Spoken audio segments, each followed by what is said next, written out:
Good morning, dear students. Now let us move on to our next topic, that is the interplanar spacing in the crystals. Okay, interplanar spacing means the distance, this interplanar, the term itself says that is a distance between the two planes, interplanar. So interplanar spacing, it is the distance between two adjacent planes. Okay, that is what is called as interplanar spacing. So normally while using this Miller indices, we are representing this lattice points in terms of DHKL, isn't it? In terms of HKL. Okay, in terms of Miller indices, we are representing the lattice points as HKL. And so here interplanar spacing, we can represent it by DHKL. Okay, DHKL. And also there is a formula for calculating this interplanar spacing. That is, the formula it is like this: 1 by DHKL the whole square, that is equal to h square divided by a square plus k square divided by b square plus L square divided by C square. Okay, so this is the formula for calculating this interplanar spacing. This formula, it is very important, and you have to calculate the interplanar spacing of different types of cubic crystals using this formula. Okay, 1 by DHKL the whole square is equal to h square divided by a square plus k square divided by b square plus L square divided by C square. And also, as you know, A, B and C, they are the length of the intercepts made by the unit planes, isn't it? A, B, C are the length of the intercepts made by the unit planes. Length of the intercepts made by unit planes. Sorry for the disturbance going on in the back. Okay. There is Google Meet all over here. So here ABC are the length of the intercepts made by the unit plane. And also this unit planes, they will be along the X, Y and Z axis that we have drawn yesterday, isn't it? It is along the X axis, Y axis and the Z axis. So this is the unit intercepts A, B and C. Okay. So this formula, it is very, very important, interplanar spacing and the formula. And by using this formula, you have to calculate for a cubic system, for a tetragonal system and also for an orthorhombic system. Okay, so for that you have to know the length of the intercepts. Okay, so first of all we can go through for a cubic system. Okay, so for a cubic system, see, all the intercepts will be having the same length, isn't it? That is, A is equal to B is equal to C, isn't it? So that we can apply in this formula, 1 by DHKL the whole square is equal to so and so. Okay, so again you have to write the formula. So 1 by DHKL the whole square, that is equal to h square by a square plus k square by b square plus L square divided by C square. Okay. So here you have to substitute for A, B and C. See here, A, B and C are the three of them are the same, isn't it? So substitute here. So it will be A square. We can put it as, instead of B and C, we can substitute it for A. Okay. So the total will be, denominator will be A square. So in the numerator it will be h square plus k square plus L square. Okay, denominator there will be a square. So again, taking the reciprocals, it will be equal to d HKL the whole square is equal to a square divided by, here also it will be going in the inverse, isn't it? H square divided by k square, h square plus k square plus L square. Again, taking the root of this DHKL square, it will becomes DHKL. That is the interplanar spacing between the planes. Okay, so it will be equal to square root of this quantity. So it becomes A by h square plus k square plus L square the whole raised to half. Okay, so this is the formula for calculating this interplanar spacing for a cubic system. Okay, so by using this formula, you can calculate the interplanar spacing if it is given. Okay, so this is a formula you have to by heart. DHKL is equal to A divided by h square plus k square plus L square the whole raised to half. Then the next one you have to go through for a tetragonal system. For a tetragonal system. For a tetragonal system.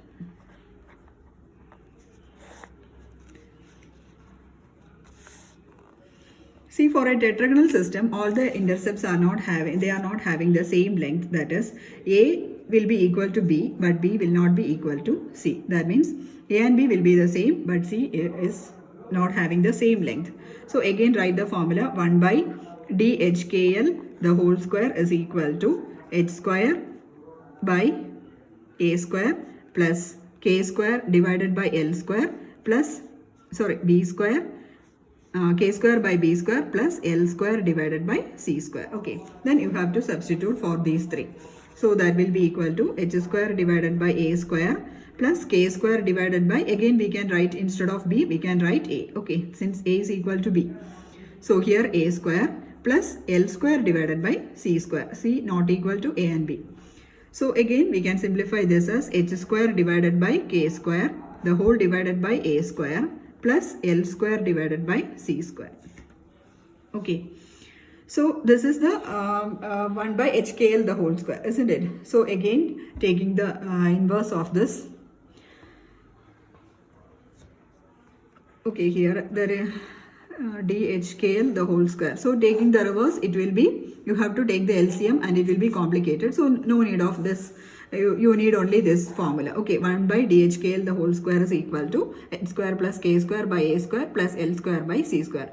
If you are given, you will be given, if a problem is there, you will be given A and C, then HKL will be there. Okay, so by simple substitution, you can calculate the interplanar spacing. Okay.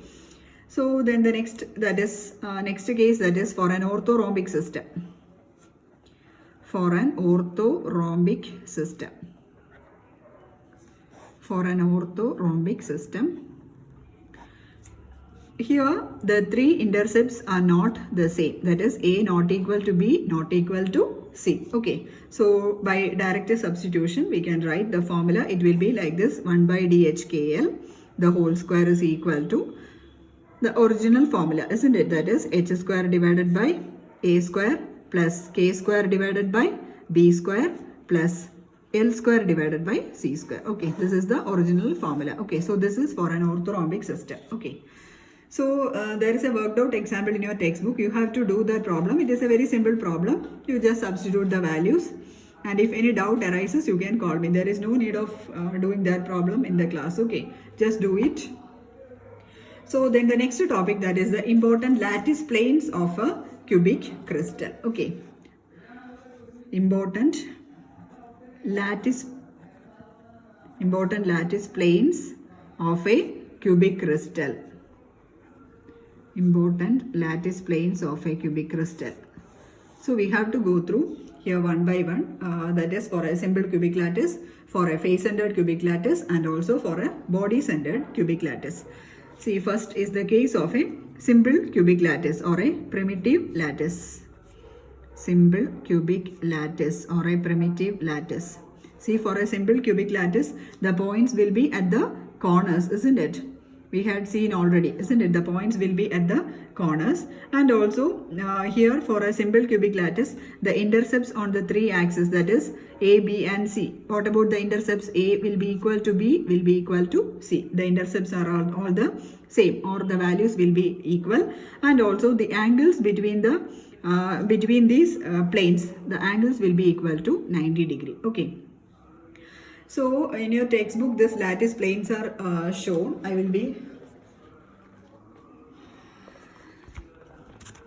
see, this is the lattice plane. See here, this lattice planes. In the case of simple cubic lattice, the Miller indices are 1, 0, 0 plane, 1, 1, 0 plane, and 1, 1, 1 plane. Okay, see the 1, 0, 0 plane. The planes will be like this. Here one plane, this is the another plane. That means it will be at equal distances. Okay. Then in the second case, a 1, 1, 0 plane means it will be cutting like this. It will be cutting this cubic crystal diagonally, isn't it? So this is the second plane, 1, 1, 0 plane. And the third one, see, it will be cutting like this through the corners. See, from the second corner, then to the first here, then to this point. Okay. So that is the planes of 1, 0, 0, 1, 1, 0 and 1, 1, 1 plane. Okay. So this is the diagram. If you can, you just draw the diagrams. Okay. You have to draw the cube clearly. Then you have to join these 3 points in this case. Okay, then here also this plane, this is the plane, here this is the plane. Okay, so this is the 1 0 0 1 1 0 and 1 1 1 planes. Okay, so here the angles will be equal 90 degree and the intercepts will be equal to A, B and C. Okay, so first we can see, so here for a simple cubic lattice the planes will be 1 0 0 plane, then 1 1 0 plane and also a 1 1 1 plane, isn't it? 3 planes will be there. Then you have to go, see the interplanar distances between these planes. Okay, so the first one we can take, that is the 1 0 0 plane. Okay, so according to Miller indices, we can write it as D100, isn't it? D100 means the value of H will be equal to 1, then K will be equal to 0 and L will be equal to 0. Okay, so simple substitution in the formula DHKL for a cubic system. DHKL will be equal to A divided by H square plus K square plus L square the whole raised to half. Okay, so we have to substitute. So again, A, that is equal to A divided by H square is 1 square plus K square is 0 square, L square again 0 square, the whole raised to half. That is equal to A, isn't it? A divided by 1 square raised to half, that is equal to A. Okay, so here A means, what is A? A is the side of the cube, isn't it? A is the side of the cube, that particular cube. So here the interplanar distance, that means, see here, this distance we are calculating, isn't it? The distance between these two planes for a 1 0 0 plane, that is A. Okay, that is how you are calculating the interplanar distance. So this is the first plane and this is the second plane. The distance between them is the length of the side length of that particular cube A. Okay, so similarly you have to calculate this 1 1 0, that is the distance between these two planes. Okay, this marked or shaded portion. Okay, the distance between these two planes you have to calculate by applying the same formula.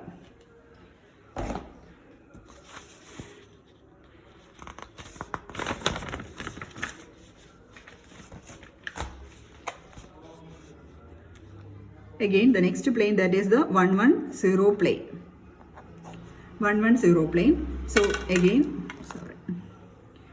again, we can, in terms of Miller indices, we can write it as D110, that is equal to, H is equal to 1, K is equal to 1 and L is equal to 0. Okay, so the formula is A divided by H square plus K square plus L square the whole raised to half. I am not writing the formula once again. Then A divided by 1 square plus 1 square plus 0 square the whole raised to half. That is equal to A divided by 1 plus 1 2, then raised to half, that is equal to root 2. So that is the distance between these two planes. See here, again this distance we are calculating, that is D110 plane. So this distance, it will be equal to A by root 2. Okay, so this distance between these two planes will be equal to A by root 2. Then the next plane, that is the 1 1 1 plane. Again, in terms of Miller indices, it will be representing as D111, that is equal to A divided by 1 square plus 1 square plus 1 square the whole raised to half. That is equal to A divided by 3 raised to half, that means root 3. Okay, so the 111 plane, the distance will be equal to A by root 3. Okay, so then we can write the ratio between these three planes, that is D100 is to D110 is to D111 plane. The ratio will be equal to, for D100 we had got it as the side of the cube A. So A is to D110, it will be equal to A by root 2 is to D111 is equal to A by root 3. Okay. Again, this by taking the ratio, we have to simplify this ratio. So this will be equal to 1 is to 1 by root 2 is to 1 by root 3. That is equal to 1 is to 1 by root 2. We can simplify it as 0.707 the value. Then it will be again is to 1 by root 3 is 0.577. So this is the ratio of the three planes in the case of a cubic crystal lattice. Okay, simple cubic lattice. So this is the ratio between the separation of the planes 110, 110 and 111 plane. Okay. Similarly, you have to calculate the interplanar distance or interplanar spacing of FCC as well as BCC lattices. Okay. Next, we can go through the face-centered cubic lattice for an FCC. For an FCC, you have seen the lattice points will be at each face, isn't it? Lattice points will be at each face and also at the corners, isn't it? And also here the Miller indices. The Miller indices will be 200. One of the plane will be 200 plane. Then the second plane it is 220 plane, and the third plane it is a 111 plane. I will show you the diagram in the textbook. It will take a lot of time to draw, so you please go through these planes. So this is a 200 plane. See the plane, the spacing.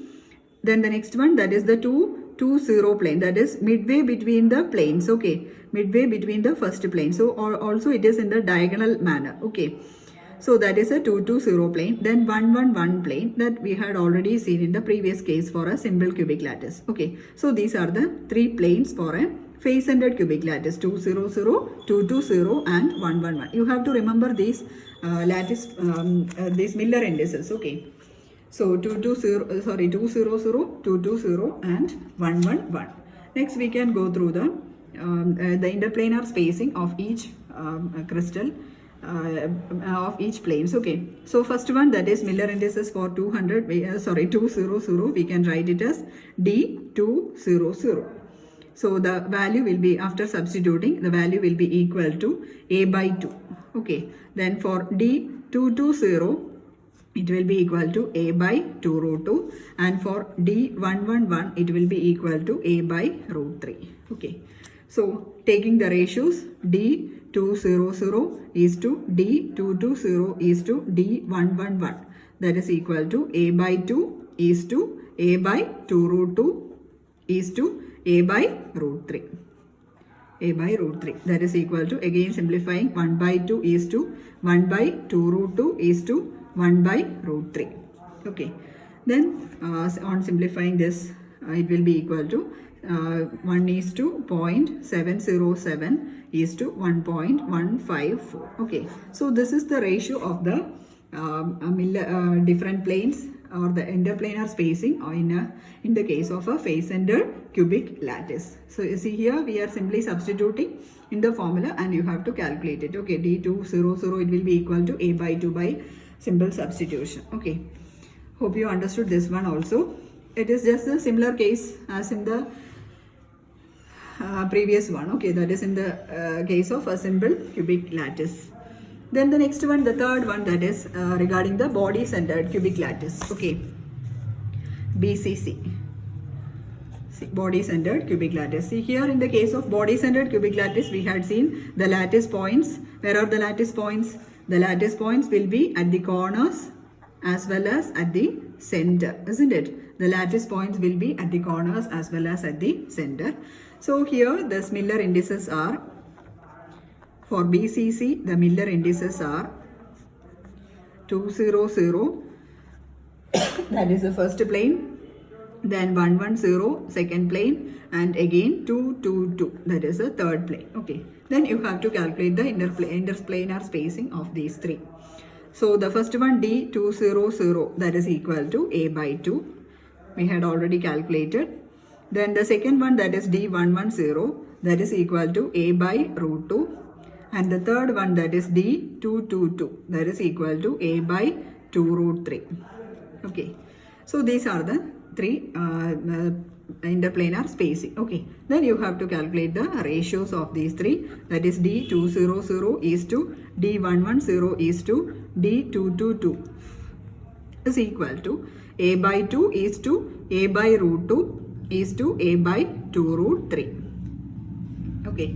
Then again on simplification, here 1 by 2, 1 by root 2 is to 1 by 2 root 3. Then again the ratio will be equal to 1 is to root 2 is to 1 by root 3. So the final value will be equal to 1 is to 1.414 is to 0.577. So this is the ratio in the case of a body-centered cubic lattice. Okay. So this much I think it is clear. So then the last session of the solid state in the topic allotted to me, that is the diffraction of X-rays by crystals. Okay, that is you have to study the Bragg's equation. It is very, very important, Bragg's equation. Okay, very, very important. It is usually asked as an essay, so don't skip that.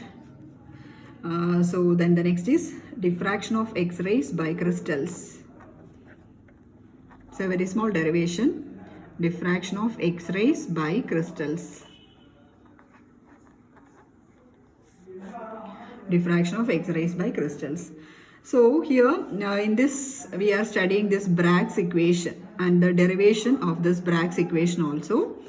See here, normally this crystals means normally it will be a series of parallel and equally spaced lines. Okay, that means each atomic lines, it will be like this. So there will be successive layers and these layers will be equally spaced. Okay. So this is the first layer, second layer, third layer and the fourth layer. Okay, like this it will be going on. So these lines, it will be, or these planes, not lines, it will be the planes. Okay, plane of a crystal, and it will be successive. Okay, successive, and it will be equally spaced lines. And also when X-rays falls on a crystal, see, suppose this is a crystal surface, this is the outermost layer or the topmost layer of that particular crystal. When X-rays fall on this crystal surface, what happens? From each layer, this light will be, or this X-rays will be reflected. So this is the incident ray and this is the reflected ray. Similarly, this is the next successive layer, isn't it? So the next successive layer will also absorb this X-ray. Okay, or the X-rays will be incident on the, or it will be penetrating the second layer also. Okay, and again it will be reflecting. So like that, this different surfaces the X-rays will be penetrating to the different layers of this particular crystal. So at this point, this Bragg's equation is derived. Okay. So Bragg's equation means it is a relation connecting the wavelength lambda, then angle of incidence theta, and the distance between the two successive planes d. Okay, so the Bragg's equation, that is the relation connecting the wavelength lambda, then the angle of incidence theta, and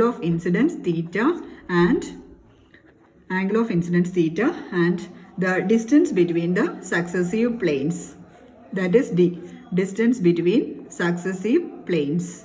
So Bragg's equation gives a relation connecting all these three, lambda, theta and d. So by this this interplanar spacing we are calculating this, or this Bragg's equation was derived. Okay, so let us go through this Bragg's equation, derivation for the Bragg's equation. I am giving a slight changes from your textbook also. Also I forgot to tell you one thing. See, in your textbook, in the previous portion, that is the lattice planes in the body-centered cubic lattice, in the textbook it is given as, I think it is 100, but it is 110. Okay, you have to correct it. This is a 110 plane. Okay, you have to correct it in your textbook also. I forgot to tell that time, so please correct it also. So then the next one, we have to go through this Bragg's equation. So first of all, you have to draw this diagram. So the successive layers of a crystal, these are the successive layers. Let it be A, B, C, D of a crystal, the successive layers of a crystal. And see, when X-ray fall on the first layer and it get reflected. Okay, so this is the incident ray and this is the reflected ray. Then again it will be penetrating, the X-rays will be penetrating into the successive layers also. So again like this, there will be slight inclination in my case. You have to draw it neatly by using a scale. Okay, you all know I am not good at drawing at all. So like this you have to draw. Okay, just the angle of incidence, the incident rays and the reflected rays. Okay, and then you have to mark this point as O. Okay, this point O. Then this distance, see, this distance, what is this distance? let this point, let it be M. Okay, this distance means it is the interplanar spacing, isn't it? These are the two planes, and this distance OM, it is the interplanar spacing, or the interplanar distances between the two planes. So OM means it is D, isn't it? OM is the distance or the interplanar distance D.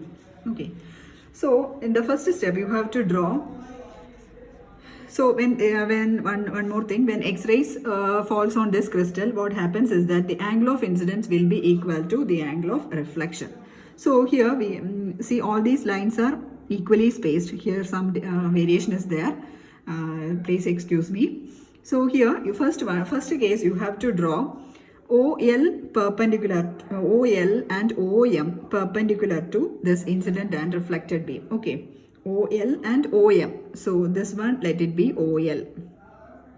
This is OL and this is ON. Okay. So draw, first case you have to draw OL and ON perpendicular to incident and reflected beam. Okay. Perpendicular to incident and reflected beam.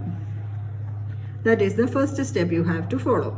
Draw OL and ON perpendicular to incident and reflected beam. Then the next step is that you have to calculate delta. Delta means delta is the difference in path length. Okay. Delta is the difference in path length. Delta is the difference in the path length.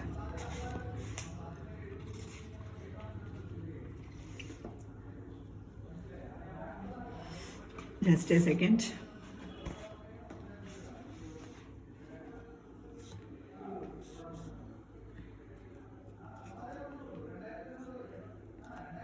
See, the delta means it is the difference in path length, and here when we are drawing this OL and ON perpendicular to the incident and the reflected beam, the difference in the path length of the two waves. See here, this is the difference in the path length of the two waves, isn't it? That is LM and Mn, isn't it? So this is the difference in the path length delta of the two waves. Okay, so delta means it is the difference in path length of the waves. Difference in path length of the waves. So while we are drawing these two perpendicular, we can write it as delta. The path length difference will be equal to Lm plus Mn. Okay, so we can write it as delta is equal to Lm plus Mn. So then in the next step we can say that, see this path length, it should be a whole number multiple of wavelength. Okay, not path length. This Lm plus Mn, it should be a whole number multiple of the wavelength. Okay, this Lm plus Mn is a whole number multiple of wavelength. Whole number multiple of lambda, or whole number multiple of wavelength. So we can write it as delta is equal to this whole number multiple means it will be equal to, sorry, Lm plus Mn, it will be equal to n lambda. Okay, n lambda. So we can write it as n lambda is equal to Lm plus Mn. Okay, so delta, it is the difference in path length of the waves, and delta is equal to Lm plus Mn, and also delta will be a whole number multiple of the wavelength. So therefore n lambda is equal to Lm plus Mn. Okay. So next case is that we have to go through these two triangles. Okay, see here we have got two triangles, OLM and ONM, isn't it? And also here you have to mark the angle theta also. So here see this angle, it is theta, this angle also theta. Okay, this see in total this angle it will be equal to 90 degree. Okay, only this much theta, this much also theta. Okay, here also this angle theta and this angle theta. Okay, see this angle theta, here this angle theta is 1 theta. Okay, so you have to mark that also. Then again, considering these two triangles, triangle OLM, this is the point O, OLM and ONM or OMN. Okay, triangles, consider triangles OLM and triangle OMN. Okay, two triangles OLM and OMN, and also here this is a perpendicular line, isn't it? So we can say that these two triangles are congruent to each other. These triangles OLM and ONM are congruent to each other. Congruent, I think the symbol is like this, is it right? So triangles OLM is congruent to triangle OMN. Therefore, we can say that the two length, that is LM, will be equal to MN. Okay, LM will be equal to MN. That is one characteristic feature of a congruent triangle, isn't it? So from this, we can say that LM is equal to MN. Okay, let it be there. Then another thing is that we have to calculate sine theta. Okay, sine theta. So sine theta means, what is the formula? Sine theta is equal to opposite side by hypotenuse, isn't it? So here, if we are considering, if this is the angle theta, then the opposite side it is LM, isn't it? Opposite side LM divided by hypotenuse is OM. Okay, so we can write sine theta as sine theta is equal to opposite side by hypotenuse. That's only for your knowledge. You doesn't write it in your examination. Okay, so opposite side by hypotenuse. So here this is the angle theta. You have to consider this angle. So opposite side of this angle it is LM divided by this OM. Hypotenuse is OM. So opposite side is LM, hypotenuse is OM. Okay. Again, what is LM divided by what is OM? OM, that is the interplanar distance, isn't it? Already we had written OM is equal to D, that is the interplanar distance. So LM divided by D. Okay, so therefore we got this value as sine theta is equal to LM by D, or LM is equal to D sine theta. Okay, LM is equal to D sine theta. Then already we had got an equation, n lambda is equal to, what is that equation? N lambda is equal to LM plus Mn, and also Lm is equal to Mn. Therefore we can write it as 2Lm, isn't it? Lm is equal to Mn, that we had got here. So it is equal to 2Lm. So n lambda is equal to 2Lm. Then again, what is Lm? Lm is equal to D sine theta. Therefore we can say that n lambda is equal to, substituting for Lm, Lm is equal to 2D sine theta. So this is the Bragg's equation. It is very, very, very important. N lambda is equal to 2D sine theta, where lambda is the wavelength. Lambda is the wavelength. Then D is the interplanar distances between the two. Between the two planes. Then theta is the angle. So if you are given theta, then D and N, we can calculate this. What you can calculate the interplanar distance. Okay, so this is the Bragg's equation, and you have to study it very clearly. And also N can have values 1, 2, 3, 4, etc. if theta is increased. Okay, n can have values, n is a whole number integer. Okay, whole number. So n can have values 1, 2, 3, 4, etc. So depending on this, the value will be changing. So this is the Bragg's equation, and you have to study it very clearly. And also I had uploaded the notes of solid state in your Google Classroom. Either you have to take printouts, or else you have to write your notes. Okay, whichever is possible by you, you can do it. And also now I think the solid state is also over for me. The rest of the portion will be taken by Lucky. And also one more thing is that now the remaining topic, it is regarding the supramolecular chemistry. All other topics are finished. Supramolecular chemistry, I think it will be finished in 1 or 2 hours. Okay, so up to this you have to study very well, and also be prepared for a interactive session or a question answer session in our next sessions. Okay, in our next classes. Then also your examinations are also coming in the next week.